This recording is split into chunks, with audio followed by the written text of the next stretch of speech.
Welcome to my presentation. My name is Darlene Basa, and I will discuss the consequences of alcohol dependency for this week's assignment.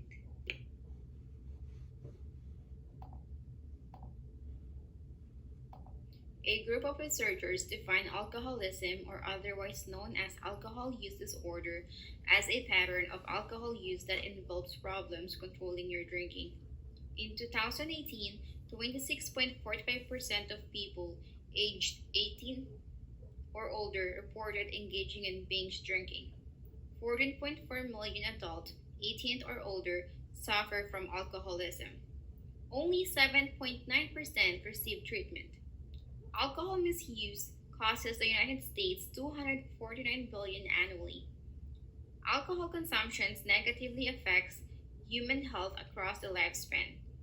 Previous studies show that alcohol consumption is associated with a burden of diseases such as cancer, pancreatitis, liver cirrhosis, tuberculosis, pneumonia, diabetes mellitus, alcohol use disorder, malignancies, psychiatric morbidity, and injury.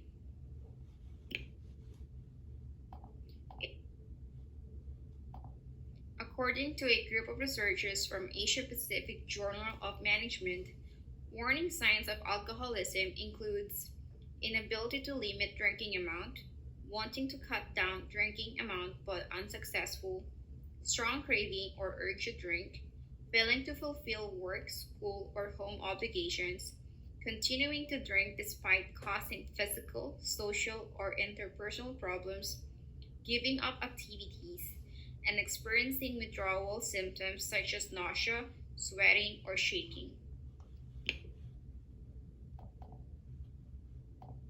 Dr. Attridge, a health researcher, elaborated the grounds of alcoholism, such as causes, effects, and risk factor. Causes are biological factors, genetics. Alcohol dependence can be associated with up to 51 genetic chromosomes. Physiology. While some can limit consumptions, others may have a high impulse to keep going. Environmental factors, close proximity to alcohol retail stores, income, and social factors. Effects are health and safety, low production, unsafe behavior practices, cognitive impairment, processing speed, selective attention, episodic memory. The risks involved here are anxiety, depression, emotional problems, internalizing problems such as family history of alcoholism. Please take time to think about these questions. Is alcohol dependency an issue within your organization? Is the health of your employees important to your organization? Do you believe that this is a current issue that needs to be corrected for the benefit of your employees and their productivity inside and outside of the firm? If your answer is yes, this program will be beneficial to your employees and the organization.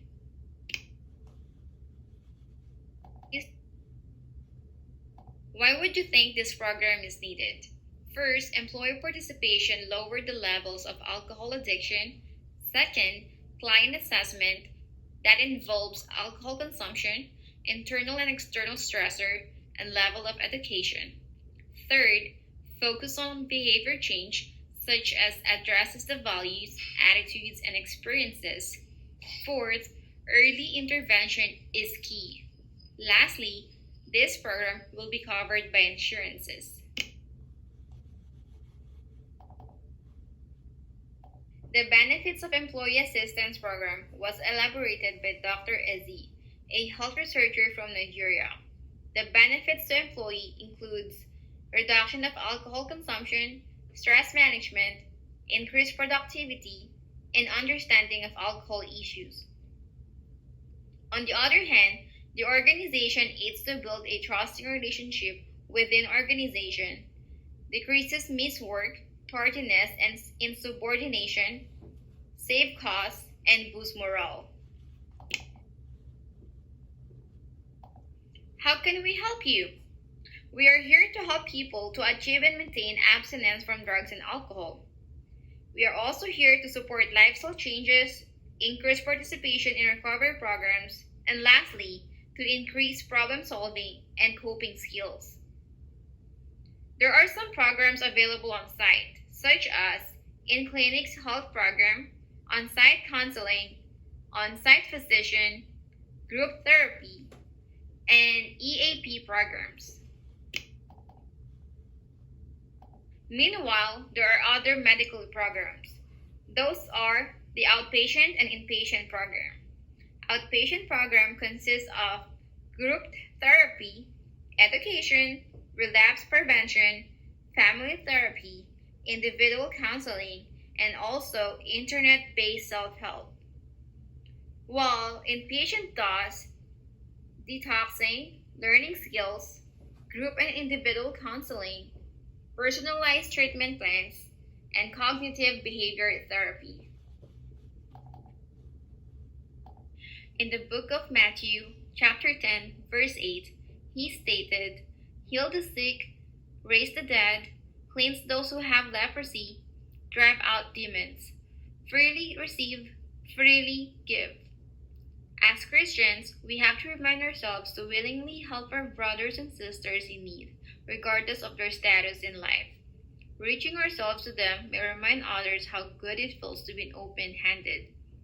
This goes with employees of any organization. Sales presentation consists of three marketing approach: the stimulus response approach, the selling formula, and the need satisfaction method. The selling formula, also known as AIDA, which stands for Attention, Interest, Desire, and Action Model. It is an advertising effect model that identifies the stages that an individual goes through during the process of purchasing a product or service. The AIDA model is commonly used in digital marketing, sales strategies, and public relation campaigns. The first step in marketing or advertising is to consider how to attract the attention of consumers. Once the consumer is aware that the product or service exists, the business must work on increasing the potential customer's interest level. For example, Disney boosts interest in upcoming tours by announcing stars who will be performing on the tour. The ultimate goal is to drive the receiver of the marketing campaign to initiate action and purchase the product or service. Second is the need satisfaction method. This approach is oriented to discovering and meeting customer needs. Needs discovery is achieved by skillfully asking questions that will elicit customer buying needs. Needs discovery takes place early in the selling cycle, often during the first call, and replaces the presentation as the most important step in the selling process. This approach is often used in selling insurance, stocks and bonds, farm machinery, and industrial products. Lastly, the stimulus response approach. A standard memorized presentation is used to ensure the right points are made at the right time. Knowing how prospects normally respond to certain stimuli helps salespeople build a sequence of favorable responses. This approach is also useful when selling time is limited, like selling medicine to a doctor. The advantage of this one is the salesperson will convey the intended corporate message, though the disadvantage is the message is not tailored around the prospect's issues.